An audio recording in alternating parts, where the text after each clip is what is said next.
அஸ்ஸலாமு அலைக்கும் ஃப்ரெண்ட்ஸ். இன்றைக்கி பச்சை மாங்காய் ரசமும் மீன் வறுவலும் பண்ணலாம். வாங்க. அதுக்கு ஒரு கடாய் எடுத்திருக்கேன். 1/2 ஸ்பூன் மஞ்சள் பொடி, 1/2 ஸ்பூன் மிளகாய் பொடி போட்டுக்கலாம். தேவையான அளவு உப்பு போட்டுக்கலாம். அப்புறம் ஒரு பாதி எலுமிச்சம்பழம் புழிஞ்சு விட்டுக்கலாம். இதை நல்லா கலந்து விட்டுக்கலாம்.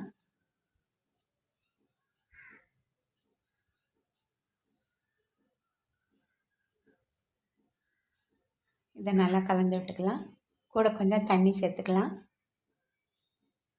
ரொம்ப கட்டியாகவும் இல்லாமல் ரொம்ப தண்ணியாகவும் இல்லாமல் ஒரு மசாலா நம்ம கலந்துக்கலாம். இப்போ இதில் கழுவி வச்ச மீனை நல்லா கலந்து இது ஊற வரைக்கும் ஊற வச்சுக்கலாம். நம்ம இது ஊற வரைக்கும் நம்ம மாங்காய் ரசம் பண்ணிக்கலாம். ஒரு 4 மாங்காய் எடுத்திருக்கேன். பச்சை மாங்காய் குக்கரில் போட்டு இதை நல்லா 5 விசில் கொடுத்து வேக வச்சுருக்கேன். மேலே இருக்கிற தோலையும் உள்ளே இருக்கிற இந்த விதையும் நம்ம எடுத்துடலாம். எடுத்து இதை நல்லா புழிஞ்சு இந்த விதையை மட்டும் எடுத்துகிட்டு இந்த பல்ப்பை நல்லா கரைச்சி விட்டுக்கலாம். 2 மாங்காய் எடுத்திருக்கேன். இன்னும் கூட நான் 2 மாங்காய் எடுத்து எல்லா பல்ப்பையும் எடுத்துக்கலாம். இப்போ பாருங்கள், எல்லா பல்ப்பையும் எடுத்தாச்சு.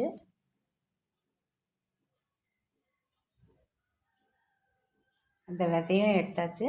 இதை இப்போ நல்லா கட்டிகள் இல்லாமல் கரைச்சி விட்டுக்கலாம். ரசத்துக்கு மசாலா ரெடி பண்ணிக்கலாம். 1 ஸ்பூன் தனியா, 1 ஸ்பூன் மிளகு, 1 ஸ்பூன் சீரகம், ஒரு 4-5 பச்சை மிளகாய், 2-3 காஞ்ச மிளகாய். உங்கள் காரத்துக்கு ஏற்ற மாதிரி நீங்கள் போட்டுக்கோங்க. ஒரே ஒரு தக்காளி,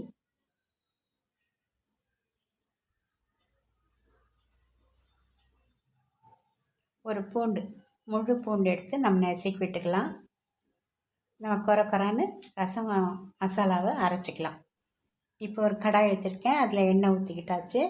கடுகு சேர்த்து நல்லா கடுகு வெடிச்சதும் இந்த ரசம் மசாலாவை சேர்த்து பூண்டை சேர்த்து நல்லா இதை வதக்கி விட்டுக்கலாம்.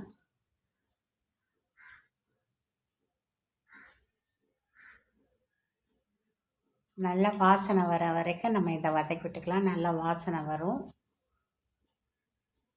இப்போ இதில் கொஞ்சம் தேவையான அளவு உப்பு சேர்த்துக்கலாம். மஞ்சப்பொடி 1/2 ஸ்பூன் சேர்த்துக்கலாம். இதுவும் பச்சை வாசனை போகிற வரைக்கும் நல்லா வதக்கி விட்டுக்கலாம். தேவையான அளவு பெருங்காயம் சேர்த்துக்கலாம். பெருங்காயம் கொஞ்சம் தூக்கலாகவே சேர்த்துக்கலாம். சேர்த்து இதையும் நல்லா வதக்கி விட்டுக்கலாம். இப்போ நல்லா வதக்கியாச்சு. இப்போ நம்ம கரைச்சி வச்சுருக்கிற இந்த மாம்பழ பல்ப்பை இதில் விட்டுறலாம்.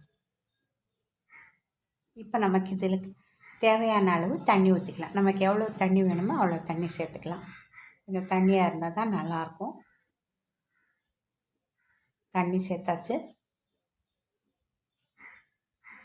இப்போ இது கொதி வரட்டும்.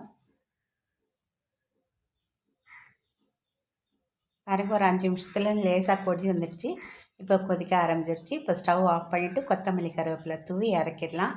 நான் கொத்தமல்லி கருவேப்பிலெல்லாம் போட்டேன். இப்போ வாங்க இப்போ மீன் வறுத்துக்கலாம். கடாய் வச்சுருக்கேன். கொஞ்சம் கருவேப்பிலை சேர்த்துக்கலாம். இப்போ இதில் பாருங்கள், மைதா மாவு, கார்ன்ஃப்ளவர் மாவு, கொஞ்சம் மிளகாய் பொடி, கொஞ்சம் மிளகு பொடி சேர்த்து ஒரு பவுட்ரு மாதிரி தயார் பண்ணி அதில் மீன்களை நல்லா பரட்டி எண்ணெயில் போட்டு பொரிச்சிடலாம். ரொம்ப நல்ல டேஸ்ட்டு, வேறு மாதிரி ஒரு வித்தியாசமான டேஸ்ட்டில் ரொம்ப நல்லாயிருக்கும்.